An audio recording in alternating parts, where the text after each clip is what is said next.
I'm Jack Fink. We begin Eye on Politics with breaking news from the Texas Capitol, where late this afternoon a House committee voted to recommend articles of impeachment against Texas Attorney General Ken Paxton. And a source tells me at least 10 or 11 articles of impeachment are being recommended. The chair moves that the committee adopt the articles of impeachment against Warren Kenneth Paxton, Attorney General of the state of Texas, as embodied in the draft resolution, and direct the chair to file that resolution with the chief clerk of the House. The clerk will call the roll. Chair Murr? Aye. Vice Chair Johnson? Yes. Representative Guerin? Yes. Representative Longoria? Yes. Representative Spiller? Aye. There being 5 ayes, 0 nays, 0 present not voting, the motion prevails. Paxton has come under increasing scrutiny in recent days. Earlier this week, the same House committee laid out allegations of wrongdoing by Paxton while in office as Attorney General. I've checked with various House members, and they tell me they still don't know when they will be voting on the articles of impeachment being recommended by the House General Investigative Committee. All of this started just 2 days ago. Texas Attorney General Ken Paxton accused House Speaker Dade Phelan of being drunk on the House floor last weekend. Then, an hour later, the Texas House General Investigating Committee announced it had been investigating Paxton since March. A team of experienced prosecutors and investigators hired by the committee laid out their findings against Paxton for 3 hours Thursday morning. They said they found evidence that Paxton committed abuse of official capacity, retaliation, and dereliction of duty relating to his alleged actions as the Attorney General on behalf of a campaign donor. What sparked all this was a request by Paxton for taxpayers to foot the bill for settling a whistleblower case filed against his office for $3.3 million. The whistleblowers were 4 of his former top staffers who Paxton fired after they went to the FBI 2.5 years ago for making allegations of bribery against him. Paxton has repeatedly denied any wrongdoing. Just before the committee voted to recommend articles of impeachment against Paxton, his chief of litigation demanded that the committee allow him to present their side of the story, but that didn't happen. Paxton tweeted Thursday afternoon, quote, "Overturning elections begins behind closed doors." So what happens next if the House impeaches Paxton? The Texas Constitution says he would have to be suspended from his duties immediately pending the outcome of a trial by the Texas Senate, where 2/3 of the Senate would have to vote to remove him from office. In the interim, in the meantime, before that happens, Governor Greg Abbott could decide to appoint an interim Attorney General.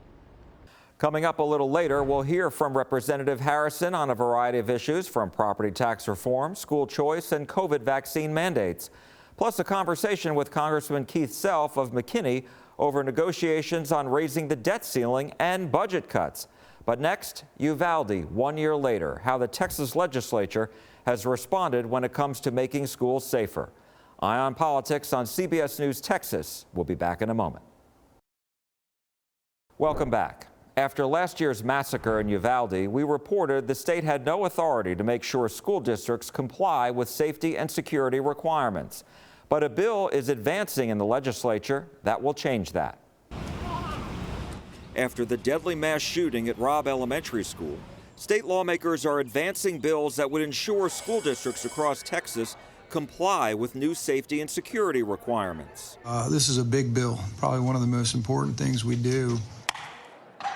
Members of the House and Senate wrote bills to address major shortcomings found after the tragedy. The gunman at Robb Elementary School entered the building through an unlocked door. During a state Senate hearing last summer, it became clear there wasn't a way to enforce compliance of existing safety rules. The director of the School Safety Center told lawmakers they couldn't do on-site safety inspections at school campuses. Not clear on our authority to be able to go and do compliance follow-up checks. Now lawmakers are set to give the Texas Education Agency, or TEA, the authority to conduct on-site safety and security audits. That includes checking to see if doors and windows are locked and whether a stranger can get into a school. And that's when I issued that directive. Governor Greg Abbott ordered these inspections after Uvalde. The Texas School Safety Center would also have to review each school campus once every 5 years and make recommendations on potential changes to meet safety standards. School districts will have to comply with all of these requirements. If they don't, they'll have time to make corrections under a deadline. Lawmakers asked the author of the Senate's bill if the legislation requires school districts to comply. I guess my question is, do you feel like you've got adequate teeth, so to speak, in the bill with regard to enforcement? I believe we have. If they're in non-compliance, they basically get a certain period of time to correct it. But if they don't correct it, then the state will step in, not to take over the whole school system, but the state will step in just on the school safety compliance portion. We want you to be in compliance. We're going to give you every chance. We're going to give you every help. And if you're not, the state's going to step in and we're going to get you in compliance. But the public needs to know, our parent needs to know that their school district or their administrators and our Board of Trustees is not taking it serious. Members. Democratic State Senator Royce West proposed his own bill that would require accountability. His bill would have established a system to rate each school district as either meets standards or does not meet standards, but it failed to pass this legislative session. Lawmakers say they believe these safety requirements will work, but there are incentives just to make sure. If there's a school district that's not compliant, students there would be able to attend classes in a different district. And if a superintendent is fired because the district isn't in compliance, the Board of Trustees won't be able to pay that superintendent any severance. A committee of lawmakers from the House and Senate are negotiating the final language of the legislation. As we've reported this session, there have been calls for new gun reform bills from families of the victims in Uvalde and other citizens. At the Capitol, one of the most outspoken lawmakers on gun reform is Democratic State Senator Roland Gutierrez, who represents Uvalde. Vast majority of Texans want to have common sense gun safety solutions. From the Texas Capitol to the nation's capital. May 24th was the worst law enforcement response. One of the worst school shootings in our nation's history. Democratic State Senator Roland Gutierrez of San Antonio has become one of the most vocal critics of the law enforcement response to the massacre at Robb Elementary School and to Governor Greg Abbott's gun policies that he blames for causing it. Every time something happens, it's something else, and he's got a solution for this that's not related to the common denominator, which is guns. In the years since the Uvalde shooting, Gutierrez says he's become close to the families of the victims. We are not done. Earlier this month, the senator led a 45-minute news conference featuring those families who urged Republican leaders to pass a gun reform bill. The Uvalde gunman bought his guns legally at the age of 18. Is it just raise the age limit to purchase assault-style weapons from 18 to 21?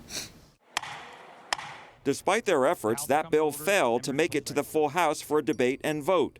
Gutierrez told me none of his gun safety bills received a hearing in the Senate, including a raise the age bill, universal background checks, and red flag laws.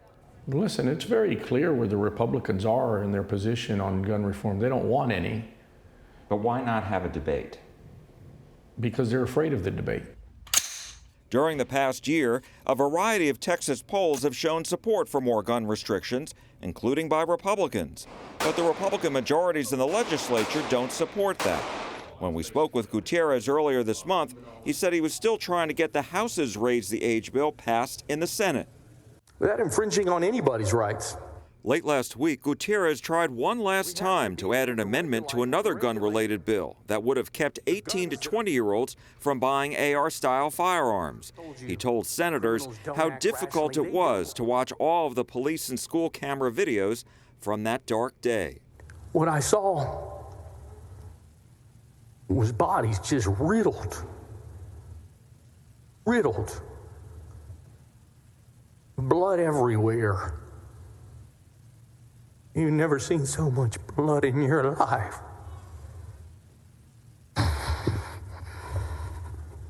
The Senate rejected Gutierrez's amendment, saying it wasn't relevant to the bill being debated. I know that this has struck you very hard. We talked about that in our office at the beginning of session. While Gutierrez hasn't achieved legislative success this session, he has raised his profile and acknowledged he's considering a run for U.S. Senate against Republican Ted Cruz. Probably closer to July, I'll make those decisions. Governor Abbott has emphasized hardening schools, safety checks and audits at school campuses, and improving mental health programs for schools and communities across Texas. He remains opposed to new gun reform legislation. You can watch more of our coverage on Uvalde 1 year later on our website, cbsnewstexas.com. And coming up, we continue our conversation with State Representative Brian Harrison about the end of the legislative session and property tax relief, school choice, and COVID vaccine mandates. And we interview Congressman Keith Self about negotiations in Washington, D.C. over raising the debt ceiling and budget cuts. Eye on Politics on CBS News Texas returns in a moment. At the Texas Capitol, the regular legislative session enters its final weekend as lawmakers are negotiating some of the priority bills, including property tax relief and whether to eliminate DEI offices and programs at state universities and colleges. We continue now our conversation with State Representative Brian Harrison of Waxahachie about these issues and more. How do you think that's going to shake out? Because the Senate's going to have to go along, decide whether to go along with those House amendments. Yeah, and I hope the Senate holds the line and stands strong and does what 30 million Texans want. Right now, when Texans are having a hard time putting food on the table and gas in the tank or paying their property tax bills, they want to know that their taxpayer dollars, their hard-earned money, is not being spent to promote this cancerous DEI on college campuses. And I guarantee you, there's not one Texan that would support permanent job security for these highly paid DEI faculty and staff that are pushing this cancerous ideology into institutions all across the state of Texas. We must do that.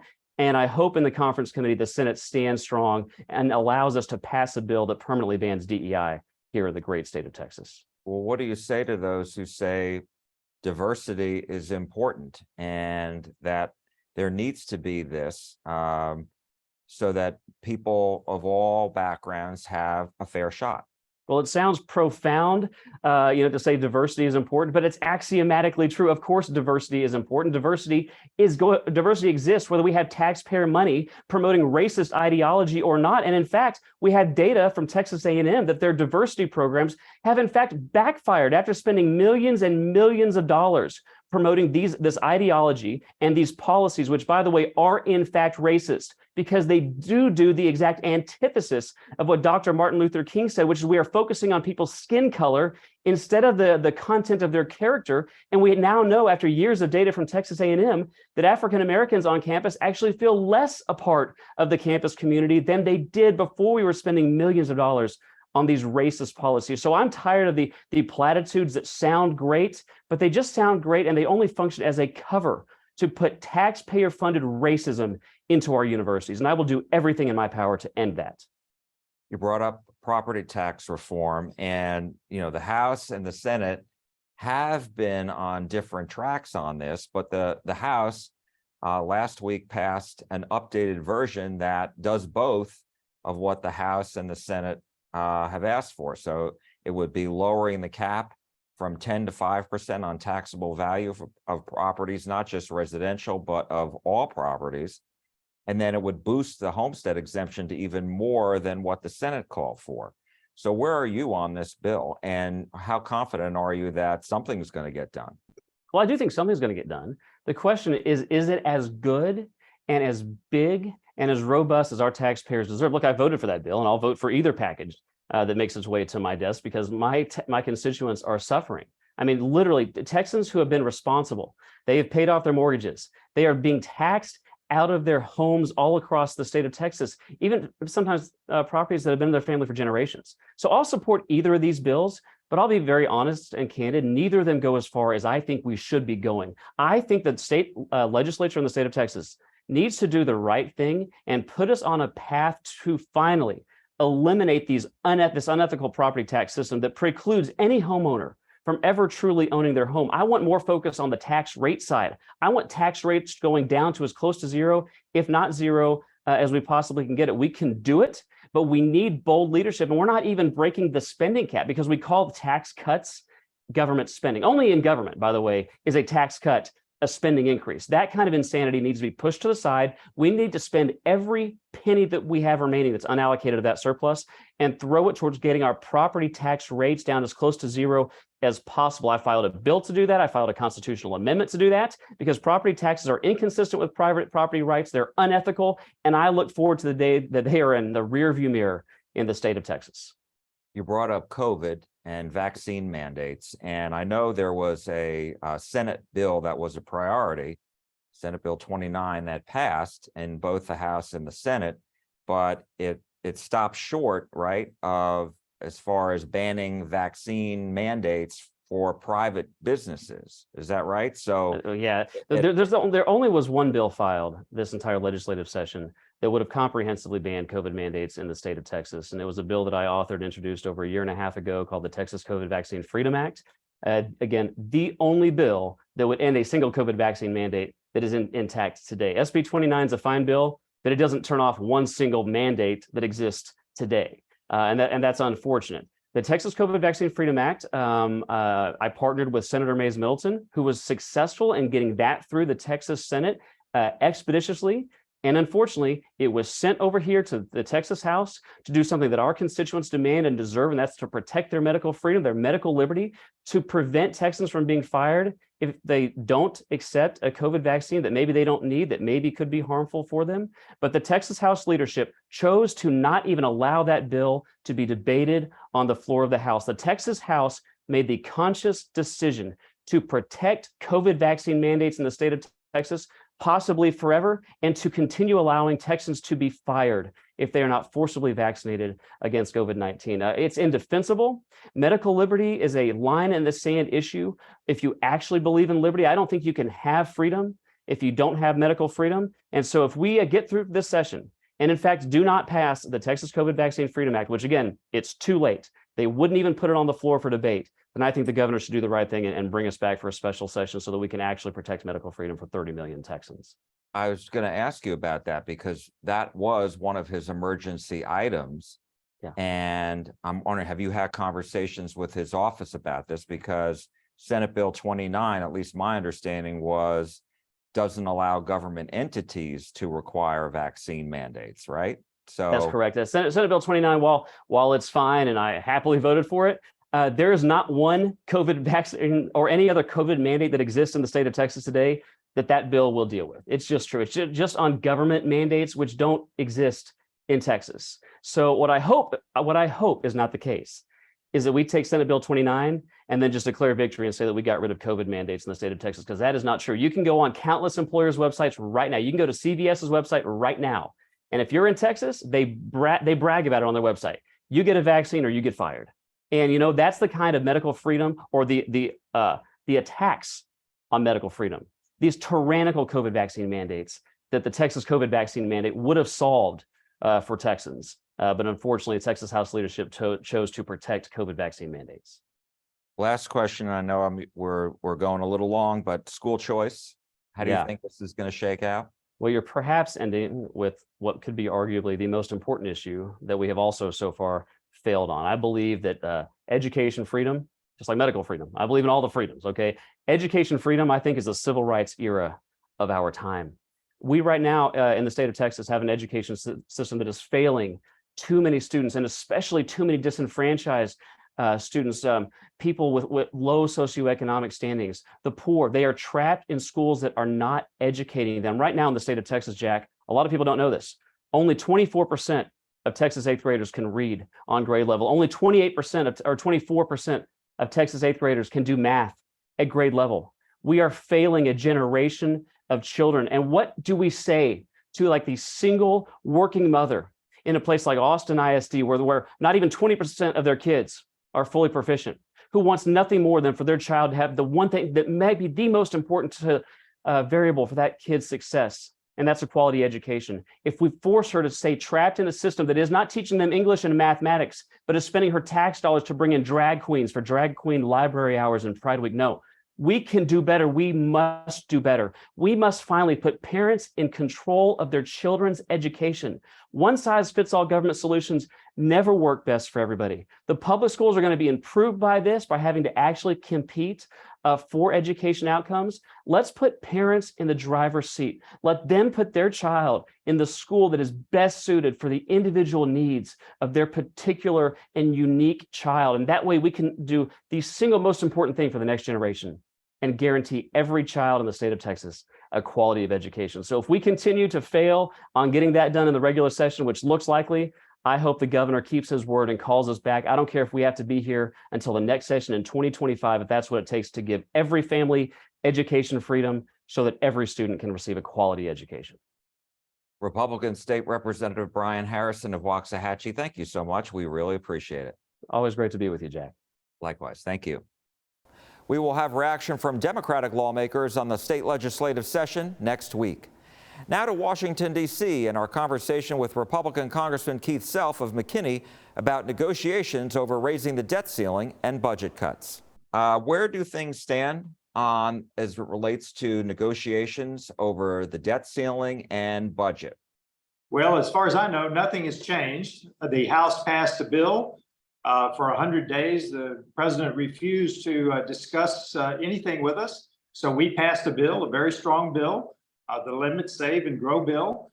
And I have heard nothing officially since. I believe they're in discussions, but from what I'm hearing, not much progress has been made. And so how concerned are you that there could be a default in which the U.S. can't pay all of its bills? Well, there's not going to be a default because June is the second highest month for tax revenues.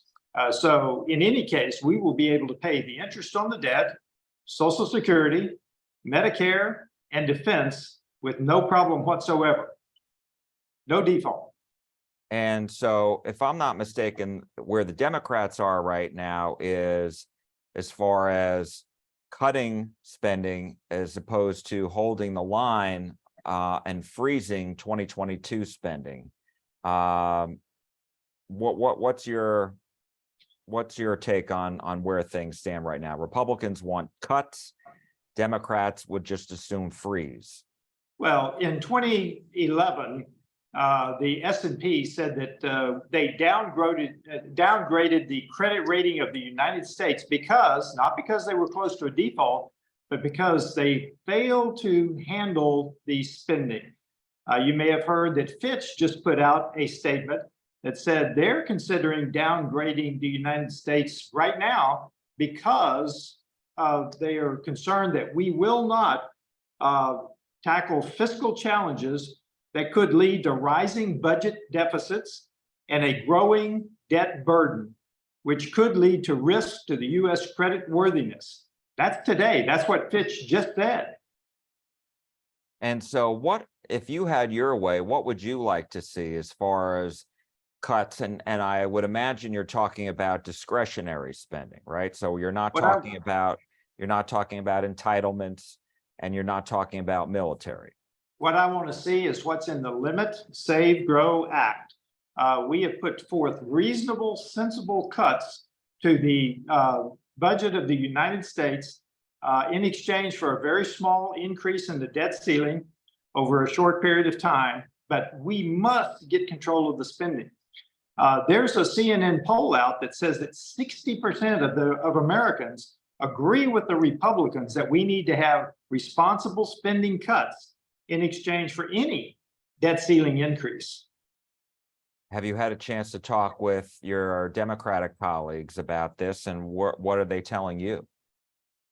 I've not talked to any Democrats about it. We had a very rousing time on the floor of the House last evening when the leaders, Steve Scalise, said that we might be coming back next week, and we had a rousing exchange of party sentiment, shall we say, on the floor of the House. And what about work requirements? I understand that that's one of the sticking points by Democrats.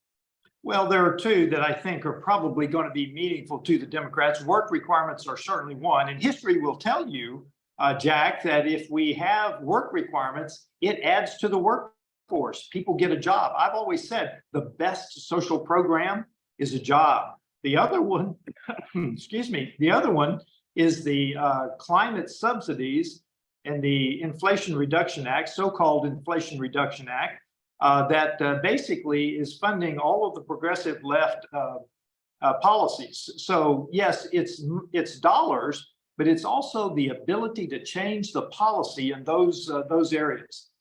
So that's very important. So the Republicans are seeking changes to that act.